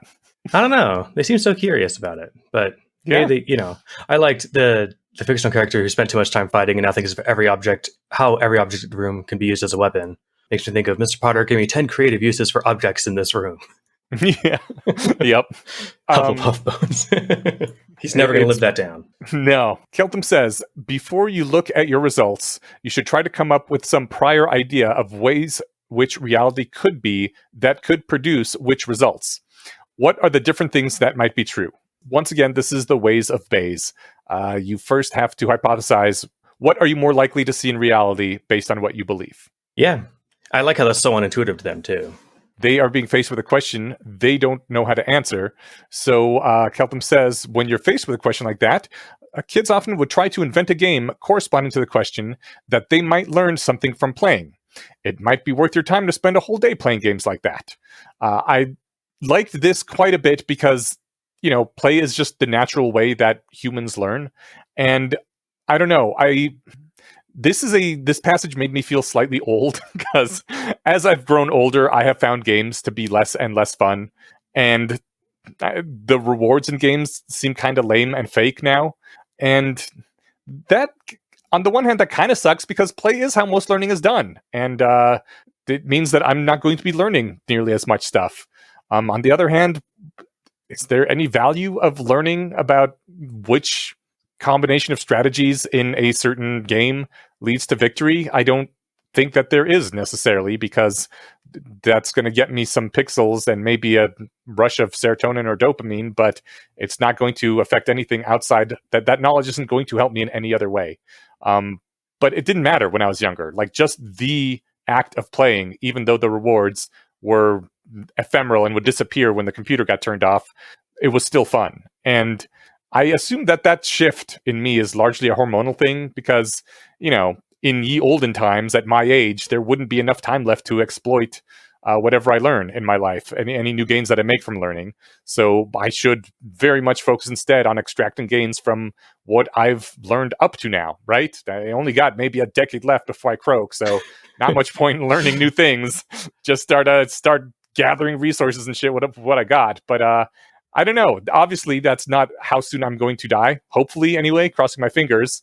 And I think once we do completely solve aging, probably one of the most important techs we're going to need soon after is the ability to cycle between hormone profiles so people can move between various motivational states. Like when you need to learn things or even just want to learn things, cycle back into a more of a young curiosity, play is fun sort of state. And once you want to actually do stuff, cycle more into a play is boring, and applying what I've learned to get stuff from it is the interesting, rewarding thing. Man, that sounds OP as fuck, and I love it. Yeah, I it's interesting. I'll do a Baze Blast before this episode airs with if I can get a participant, which I think I can, for the Tears of the Kingdom, the sequel to Breath of the Wild that came out last week. Cool. In the first 3 days, I think it sold 10 million copies. It's an enormous success. And as far as like learning stuff, I'm not learning anything about reality, right? But I'm deliberately avoiding watching like 15 tips for new players videos or whatever, because you can get so creative in this game, and really there's really galaxy brained limits on what you can do with your creativity. But it allows me to I have a lot of fun just with that, right? Like, oh, I haven't thought of approaching the problem this way, or I wonder what happens if I do this. Oh, no way, that's awesome. Neat. So that's a lot of fun. But you're right, it's not useful. If anything, it's the opposite of useful for me right now, because it's impacting my productivity and sleep. But it's fun. Cool, yeah. You know what's not is these games that he has them play. They certainly don't seem to be having much fun playing them. Keltham, he's not sure what's going wrong with the way nobody's having fun. He doesn't want to train his students that simulation games aren't fun. It makes me think of Captain Holt. Why is no one having fun? I specifically requested it. But in fairness... From Brooklyn Nine-Nine, right? Yeah. Okay, cool. In fairness, though, these sound boring as fuck. I don't know what they're doing, but think of a game you can invent on the spot and then play it. Making a game that doesn't suck is actually really, really hard. Mm-hmm. Making it fun is also really hard. Of course they didn't make fun games. It definitely sounded like a terrible game, but when he added some twists to it, it sounded more fun when he was done. I was like, oh yeah, that might actually be decent to play for a little bit. They probably teach Dothalanians the skill of how to make games, but I say this as somebody who doesn't make games, but somebody who really appreciates games. Oh yeah, and it's not easy. Yeah, I've played a lot of bad games. Yeah, and then it makes you able to appreciate good ones and see how hard it is to actually do that right. Yeah, he points out that apparently nobody has any idea how fun game design works, or how to do accurate simulation game design, and they're playing a game that would be cooperative in real life as if it's a competitive one. Based on this, it sounds like they teach game design in Dothalan just as a basic life skill, which is very cool, and another thing that real schools could do if they didn't suck. Agreed. Yeah, maybe someday they will. Fingers crossed. I mean, I'm sure the good ones do. Maybe. Probably. Fair enough. We need to abolish the bad schools. Yeah, which is to say the supermajority of them. Yes. The ones that taxes pay for. It's unfortunate. Yeah, it is. But you know what? That brings us back to inadequate Equilibria. And today is not an inadequate Equilibria discussion day. Or maybe it is. Well, I mean, the forces behind why school is the way it is are super strong, right? Mm-hmm. And that's all that needs to be said about it for the purposes of this conversation. So... Well, speaking about inadequate Equilibria, he talks about how in Dothalan, because they're talking about reproduction and human reproduction right now, 20s is considered socially fine and the default childbearing years. And you would only push childbearing into your teens or your 30s if you were planning to have lots of kids and your 20s weren't enough. Before I get into my stuff, I was wondering if you had any general thoughts on aging and children. I guess not in the spirit of the question, but related. I started feeling old when people I knew started having kids on purpose. Okay. I knew people in my early 20s, and I remember coming to work one day, and it was a coworker that I wasn't that close with saying that he was late because he learned his girlfriend was pregnant. And I almost said, "Oh shit, dude, that sucks." But I caught myself and I said, "Oh, well, how do you feel about that?" He's like, "Oh, I'm stoked." I'm like, "Good for you. Oh. You're 20. You work at a bank. I'm sure that this is going to be great." But I'm not going to rain on his parade. I hope that it worked out great for them. But then people started having kids on purpose. Do you still stand by that feeling of, oh shit, dude, that sucks that he was having a kid at 20? Yes. Interesting. Okay. I don't think that he had he just became an adult, right? he can't even drink the woes of fatherhood away. That's a good point. But even if he was allowed to do that, it's like, he's still coming online as a sapient person. I don't know how much fun he was allowed to have before his life is radically constrained, right? Yeah, I think a large part of that points to the problem of keeping children in, or keeping adults in prisons until they are in their early 20s, rather than letting them get on with life. So yeah, obviously you haven't had much time to live life yet if you've been in a fucking part-time prison all your adulthood.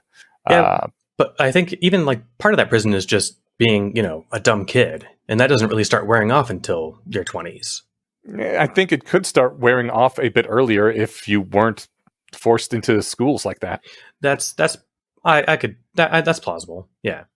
And my other thought in relation to, I guess, aging in children is, I'm not a baby scientist, but my one data point is that my wife's parents had her when they were in their mid 30s, I think. Mm-hmm. And she's a beautiful rock star genius. So it's clearly not, and I actually remember reading somewhere that like a lot of that like quote unquote, and people say, oh, well, research shows that, after 30 something, your kids start turning out poorly from bad sperm or bad eggs or whatever, that most of that research was done with like shitty 1980 or 1800s science. Mm-hmm. And I don't know how much of that actually is stuff that we actually know versus stuff people just made up 200 years ago. And also, they were probably huffing a lot of coal dust and drinking a lot of mercury back then. Yeah, that's definitely a big part of it too, right? But I think that I don't know how sound the science is behind that pop wisdom. Gotcha. Yeah. Anyway, so what are your thoughts?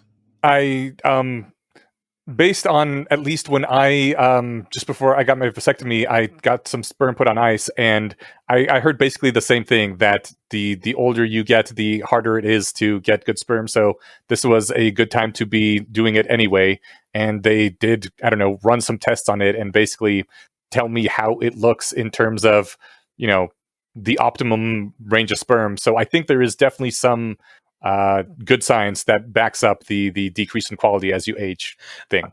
I mean, I'm sure there's some limit, right? I'm not saying that, at 70, you've got the ripest sperm, but like, I think that the idea that people think that they have until their mid 30s, then everything starts going, immediately quick to shit. I think that part is overhyped.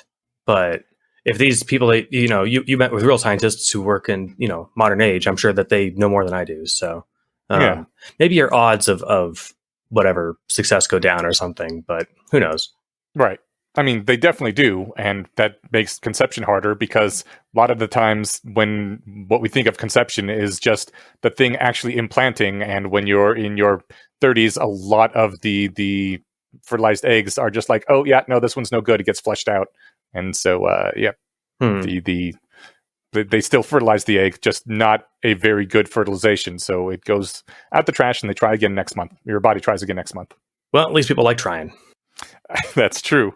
But the real thing that I was thinking about, like, I wasn't even really thinking about this in terms of genes, because I assume, well, you can get around that with IVF, where they actually get the good eggs, the good sperm, they put them together, costs some money, but whatever. I'm not that worried about that aspect of it. What I was actually thinking about was the literal, when is it a good time to be a parent for the first time? Because when I think about 25-year-old me being a father, I shudder at the thought. I don't think I would have been a good parent at that age. And I feel that now I actually have the temperament and some of the wisdom to do it well.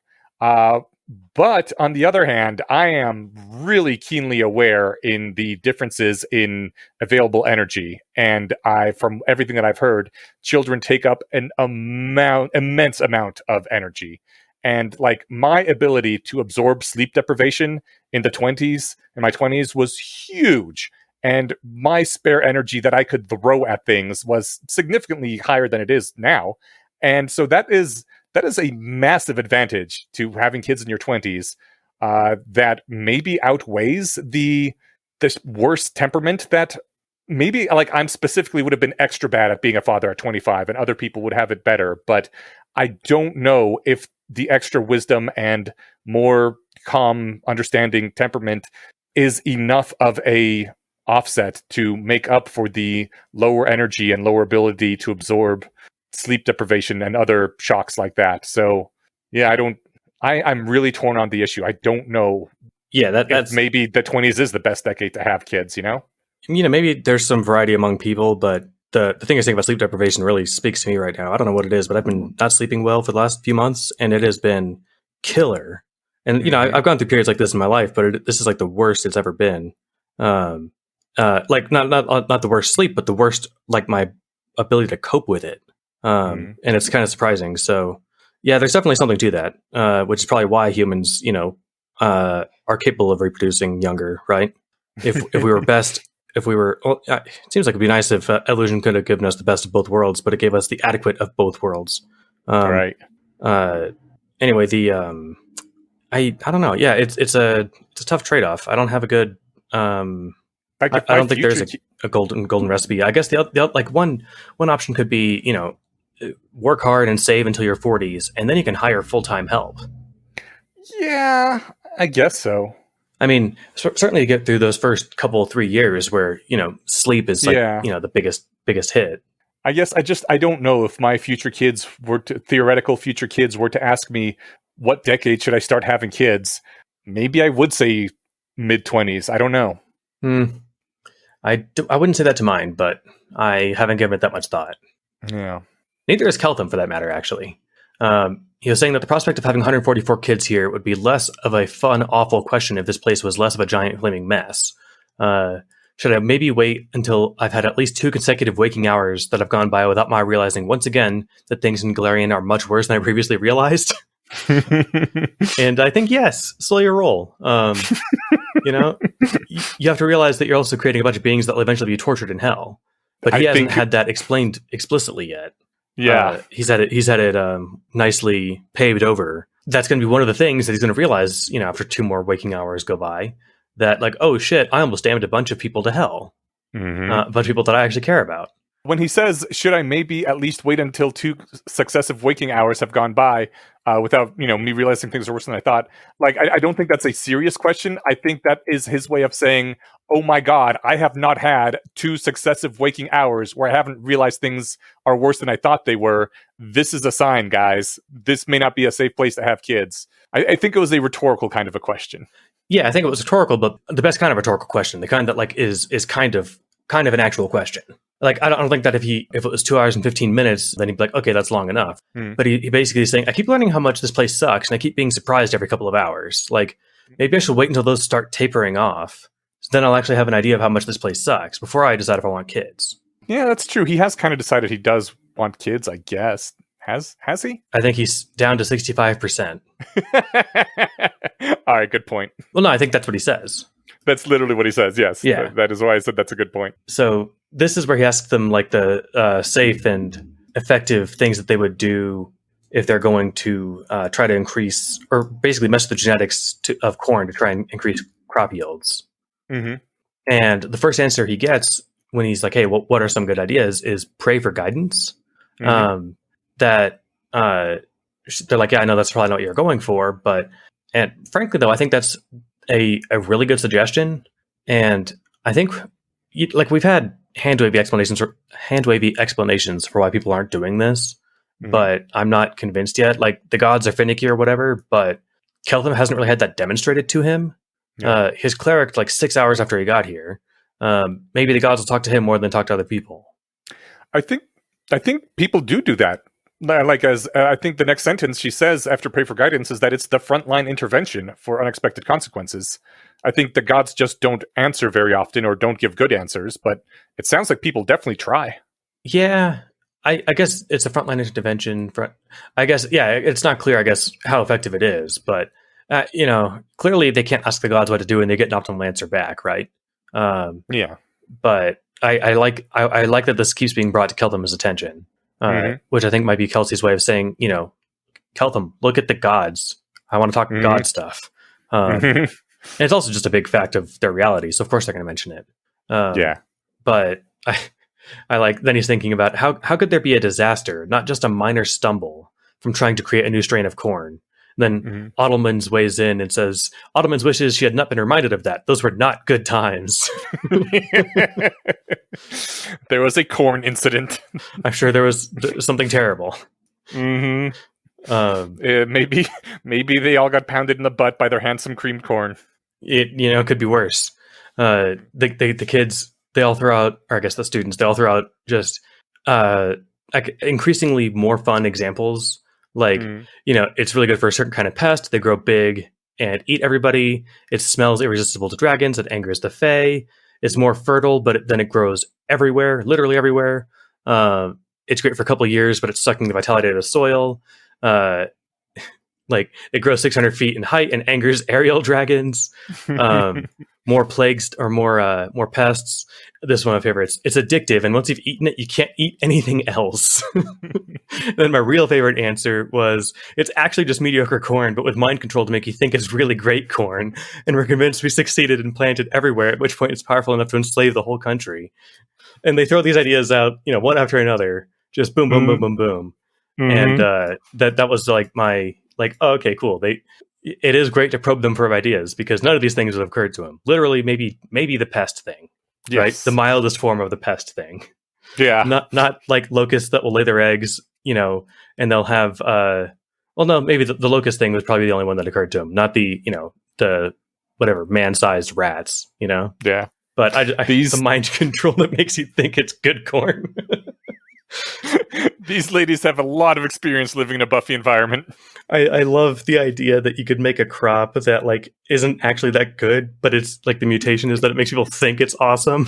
And then Ottoman says, these little mortals have no idea, do they? Which means that these are all like throwaway, no problem examples, right? Yeah. These are probably things they're living with right now. Their blueberries actually aren't good. Right. They say that something about the pest thing is actually true. It's good for, but that's what adventurers are for. Yeah. Some of these things are like, it happened to my father and his father. And some of them are like, well, it happens to like my cousin's friend or whatever, right? I think most of these are the kinds of things that happen. And I love it. Yeah. It was fantastic. They're talking about the world wound, and it's like, is this the worst problem? I think that they all like, oh yeah, totally. But then Carissa thinks, a lot of people, it has occurred to Carissa, think celiacs is the worst problem in the entire world. But that's because they're dumb and get really worked up about a little bit of torture. Yeah. So in case anyone needs a weekly reminder that she's super evil, here it is. But maybe those people are wrong, and celiacs is not the worst problem in the world because there's much worse problems than some torture. Yeah, but I think the flippant dismissal of it, right? If that was the case, her thought might be, they think celiacs is the worst problem in the world. They don't understand that the evils that we do here are necessary. Okay, she thinks that they're dumb because they get worked up about torture. Yeah, but maybe like once you've lived through several sessions of intense torture, you're like, this isn't really that big a deal, guys. You can take some torture to be a little bit better of a servant to Asmodeus. I think that you're actually enforcing my point rather than diminishing it, but... Okay. Fair enough, yeah. I also think that because we both want to like Carissa, it's hard not to color our view of like, oh no, I'm sure she's great, right? Yeah. But I think she's probably going to be like horrifyingly evil. Oh man, okay. Fingers crossed. That sure would be interesting. Yeah. Then they're talking about human breeding again, and someone says it would be like a logistical nightmare to try to have a man impregnate 10,000 women. And Keltham says, hey, if doing that sort of thing wouldn't kill everyone, jumping 2 intelligence points in a generation would be worth a few logistical difficulties. And now he's saying, sometimes you got to roll up your sleeves and do what it takes to get the job done. Yep. Sure, it'll be hard, but I'm willing to put in the hours. Although also those would not be fun hours necessarily, because sounds it'd be basically a lot of jacking off off until your penis is sore. So the thing is, I think that if they had great artificial insemination techniques, they could do it with one session of into a cup, right? Oh, yeah, maybe they could actually, but they totally can't. I think because Carissa has a thought about like this would involve like basically torture. Yes, that is what the girls are thinking. Yeah. So the girls or Chris, I forget. But yeah, so they're not doing the safe artificial insemination thing. They're gonna do it the torture way because that's the way that they do stuff here. Yeah. Again, suboptimal. Yeah, but that's interesting that they think he is on their side. They're like, oh wow, yeah, he's also up for torturing someone if it would make the IQ jump by 2 points. Okay, cool. Good to know. All right. We'll chain him down later. We'll let him go through the week, and then we'll chain him down this weekend. Exactly. I think that's what we call dramatic irony. And death by Snoo Snoo. Maybe that's how the story ends. Yes, he gets Snoo Snoo to death. Maybe he gets dangerously injured by Snoo Snoo by the end of the week. But if it was going to happen, it will happen way before like the millions of words long this story is. So it still would be great if that was like how he died in the end, sacrificed himself via death by Snoo Snoo. I never thought I'd die this way, but I'd always really hoped. Exactly. This is from Futurama. Everyone needs to watch that show. Which reminds me, quick throwaway, it's getting a new revival. I think this is the 4th or 5th time it's been brought back from being canceled. It got worse each time it got brought back, though. It sure did. This is going to suck. I'm like, Futurama was amazing the first few years, but it went downhill every time it got canceled and brought back, because I think I got brought back with less of the original people each time. Yep. Oh, well. So he's talking about locks after this. Basically, he's talking about how complicated locks get on Dothalon, which, A, makes you wonder why they need such complicated locks if everyone's nice and lawful. And B, he says that you get keeper locks, although that they also appear to be the more powerful weapons the military is allowed to own. And it makes me wonder why Dothalon has a military. Like, well, are they fighting each other, or are they just keeping a standing army in case the aliens invade? I would assume even if you have one world government, you still need a military to enforce the one world government aspect of it. When you get pirates and warlord groups banding together, you can smash them down and be like, no, none of that. We are still a single good government. Yeah, I suppose. But does that really require a standing army? I mean, I guess so. Yeah, you can't like put an army together really quick if, you're getting dissenters. Yeah, I guess the military might be just a few thousand guys. Yeah, that's a good point. All right, well, that answers that question. So we get into probably the coolest part of all this, where he points out that variation is a kind of resource. When you're optimizing for things, you are optimizing across the variation you have, and you reduce some of that variation as you get more optimal. That's what makes variation a resource. You can only get as much optimization as you have variation to squeeze into or squeeze onto the problem. You know what I'm trying to say. Yeah, this was the really cool point that he made at the end. And we're kind of leading up to his mic drop here moment. Yeah, he points out that the longer you've hammered on a problem without solving it, the more likely it is that you need somebody new. The youth advantage, the noob's advantage, it's the real thing, can actually really help.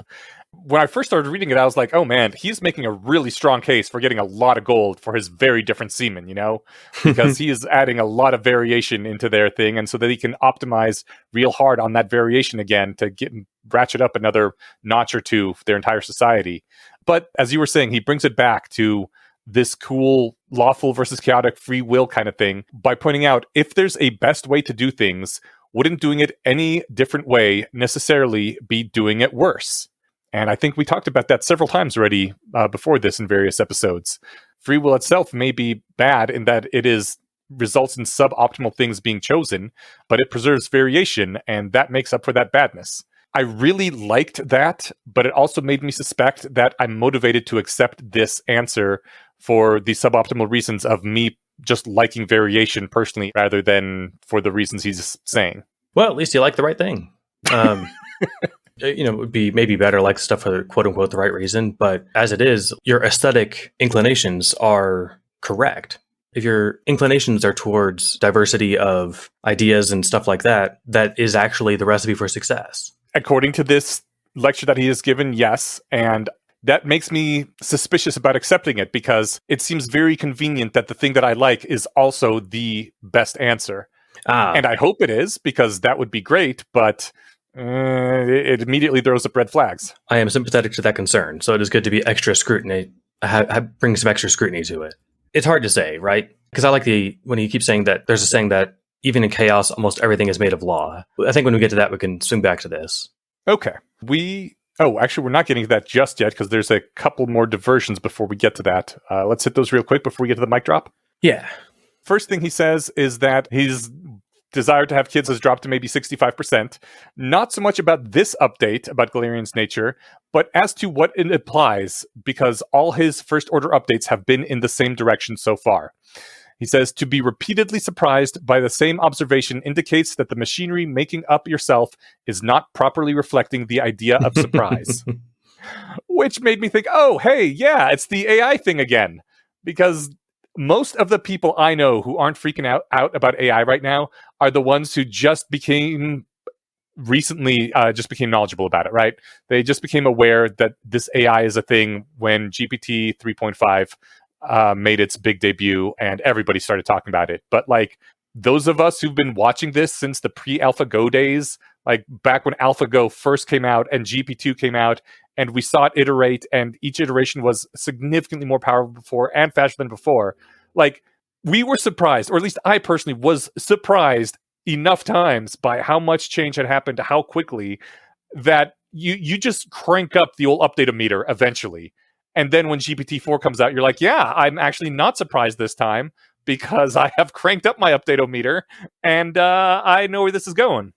And that's why it's harder for me to be upset at the people who are like, oh yeah, this AI thing, that's really cool and powerful, but it's no big deal.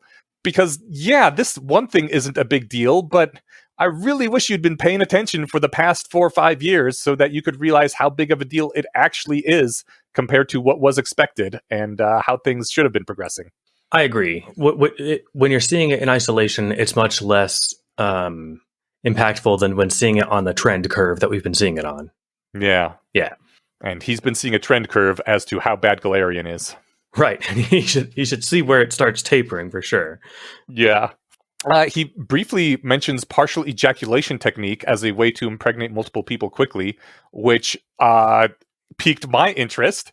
But I Googled and I have nothing. No, there is no partial ejaculation technique in real life, as far as I can tell. The closest thing was the retrograde ejaculation, which is sometimes called partial ejaculation, but it's certainly not what he was referring to in terms of like, I partially ejaculate and then I wait and then I partially ejaculate in someone else. Like, so well, I thought that's what he was referring to. Retrograde ejaculation? I assumed. I don't think so, because you couldn't use that to impregnate multiple people, could you? My understanding is that this is why, like, quote unquote, the pull-up method doesn't work, because it's weird. It sounds vulgar because our society is all puritanical. Like it. What am I trying to say? The semen like gets diverted up into the bladder, right? Oh, we're talking about different things. No, okay. You get some ejaculate during the course of intercourse. Right, yeah. And I suppose so. You have some sex with one girl, some sex with another, some sex with another, and you don't, you only finish, once, right? Oh, right. But you've had the opportunity then to have impregnated multiple people during one session. Yeah, but the pre-ejaculation impregnation is very rare. Yeah, but it's non-zero. Like, it's not impossible. But it might be the best technology they have on offer.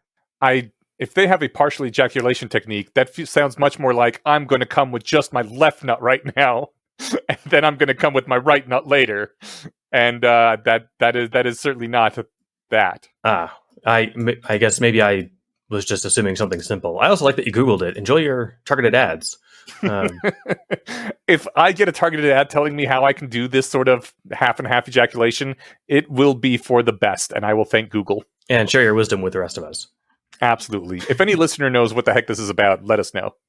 I like how later on he's doing the Harry method of teaching, where they're talking about, like, the best combo for a lock was like the default combo, right? Yeah. Because some people don't change it. And so it's like the only like sure bet of like your top candidate. And then he was, well, obviously you try that once. If it doesn't work, you try another one. And they were like, well, hold on, you're reversing your argument, because he's saying you should just keep trying it because it's the best number, right? It's the best. You should keep doing the best thing. And they were like, you've reversed your argument. He's like, no, that was some other Keltham. Or I'm the Keltham who thinks that repeating 0, 1, 2, 3, 4, 5 is a great strategy, and he's going to keep lecturing you on it until one of you manages to talk him out of it by explaining exactly what he's doing wrong. And then they're like, look, the lock. Yeah, sure, the lock didn't change, but what you know about it did. So what you're saying is that my knowledge of the lock changed, but not the lock itself? I suppose I could buy that. Doesn't that mean that I have to keep on changing which things I tried as I observed the result of my knowledge and that kept changing too? Kept changing though? That sounds inconvenient and difficult and not very lawful, really. And just like that, they're all heretics. Oh no!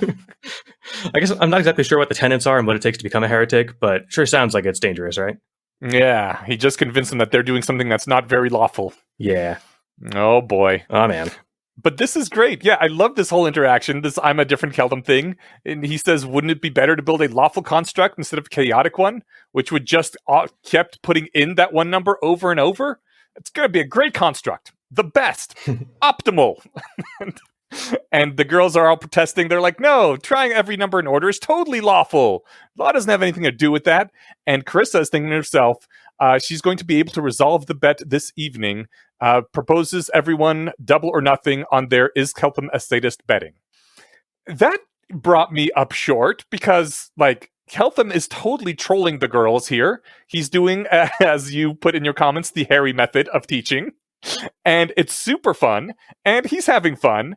But I don't think having fun trolling someone while you're teaching them makes you a sadist. Like, trolling can be a lot of fun. And saying that it makes you a sadist implies that all dads are sadists, because dads do this to their kids all the time. I think more than implying that all dads are sadists implies that Carissa and possibly everyone on this planet is too quick to assume everything is a sex thing. Well, sadism isn't just a sex thing. Sadism is, in general, taking pleasure at other people being hurt. Yeah, I suppose. But when she says she's going to resolve it tonight, it's because of the sex thing. Yeah, I don't... I mean... You're right. Not absolutely positively has to be that way, but that is, in fact, the way it is. She can get evidence as to whether he's a sadist or not during the sex part. Okay, see, I guess I just assumed it was a sex thing. Yeah, I don't think having a little fun and a little trolling is sadistic, but... I agree. Yeah, so they're wrong. I think that's settled. Oh, good. Okay, cool. Yeah, they're just nuts. Okay. evil nuts. Exactly. So then we get the mic drop. Did you want to... No, you go ahead. Keltham is explaining, there is a tension in Dathalon between possessions, whether it's more important in general for everyone to do things a bit more differently or more together. Dathalon has terminology for this dichotomy of strategies between the search to find the optimal best answer and use it versus trying many different answers to be more resilient and explore a space more widely. If I say the Dathalani words directly, for these two directions a society can move along this dimension, they come out in this language as lawful and chaotic. Yay. How fun is it that, like, he caught himself thinking these thoughts and was like, oh, okay, I can deliver this, in a different way. Yeah, I liked it. I thought that was really cool. That was freaking awesome. That was just a mind blow moment, and it made a lot of reading worth it to get that payoff at the end.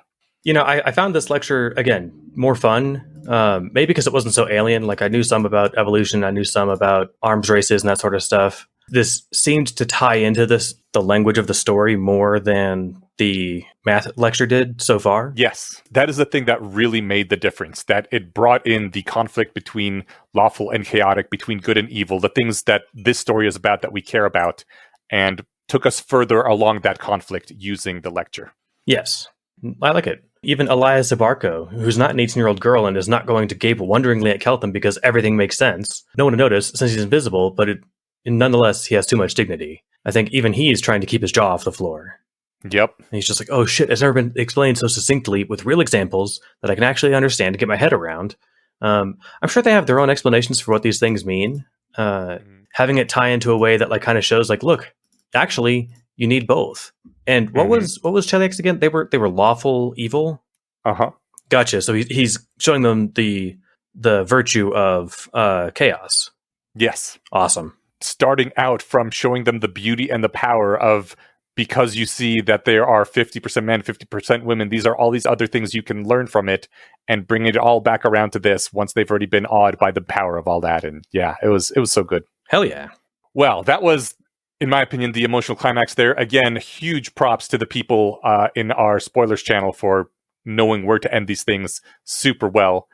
There is one last thing that I pulled out here at the end, where Carissa thinks she has an idea of okay, so briefly, Keltham was saying that he doesn't understand why revenge for women is considered more chaotic than revenge for men. And so the revenge for women goddess is a chaos goddess. And that's because now that we have read all this, we realize it's because they have patriarchy in Golarion and they don't in Dathalon. Carissa thinks she has an idea of that, actually. I'm assuming the same one I had. But she doesn't want to be that person who wants to talk about sexism every day like she cares what happens to other people. And I thought that was very sweet, that she does care about what happens to other people, and she cares enough that she's trying to deny it. And, she's like, yeah, well, I don't care about other people, so I'm just not even going to say about realizing why it is. See, I'm torn on this because she doesn't want people mistaking her for one of those saps who gives, who cares about, sexism, right? Yeah. Now, I realize that part of that means she would only be worried about that if she actually worried what people thought of her, right? Mm-hmm. But caring about the esteem of your peers is also a very evil Slytherin thing to be concerned with, right? Sure, yeah. Being mistaken for a sap who cares about people is not. And so I think that's what they're. I think that's the. Okay. Yeah, I see. So, all right. So you basically read it literally that this is what she actually thinks, whereas I read it in one of those, self-denial kinds of ways, where when you read that thing, it's it's obvious the person actually cares, but they're trying to deny it to themselves. Yeah, I read it's not at all obvious that she actually cares. Right. In fact, I think we're supposed to think that she doesn't. And I hate the word "supposed to think," but I think that in fact even last reading, she was saying have people just tried not caring what people think. That seems like the obvious strategy here, right? Yeah, but she's had several times in the earlier chapters. In our first reading, there were quite a few moments where she was bitter and resentful that she had been pushed into this situation, but she's making the best of it that she can, which is why I am on her side here. And I think that maybe she actually has drank the Kool-Aid all the way and she will be our villain at the end that Keltham has to fight. But I think it's entirely possible that she does care. And I think that we saw that she did. And this is her trying to wrestle down that caring. Because otherwise it wouldn't even occur to her, right? No, it would. People might, accuse people of being weak by caring about other people, right? Yeah, but if she was a character who actually didn't care about other people, she just wouldn't care about them. She wouldn't be thinking to herself things like, I know why. Oh, but I don't want to say anything. I don't want to sound like someone who cares about other people. Well, unless she was worried about the esteem of her peers. Yeah, but I think that someone who actually didn't care about other people wouldn't have had that thought and then silenced themselves. I'm genuinely unsure. I think that, I like her because she's nice and I want to like her, but I think she's evil and she's going to be capital E evil. And maybe I'm overcorrecting from my I want to like her, so I'm looking for reasons not to. But I'm also pretty sure she's going to be a baddie, but we'll see. I'm actually eager to find out. I know we won't next week because this is a long book and that'd be too early to, give it away, but I'm excited. So what are we doing for the next reading for the people who, for some reason, aren't using the reader on Keiko's GitHub page? Which you absolutely should use and which is linked in our show notes. Yes. For next week, we are reading up to, insert what we're reading up to here. I don't actually have it. I will have to edit it in. Normally, they get it to me on Wednesday, sometimes Thursday morning. Right. Yeah. Gotcha. Okay, well, then we'll shove it in there. We will be reading through the tag that ends, sure, kill them all. For those who are following along with Keiko's document, it is going to be the episode 8 section. Huzzah. Join us for that next week. Support us on Patreon. Is there anything I'm forgetting? No, appreciate it. This was fun. Great times. Peace. See ya.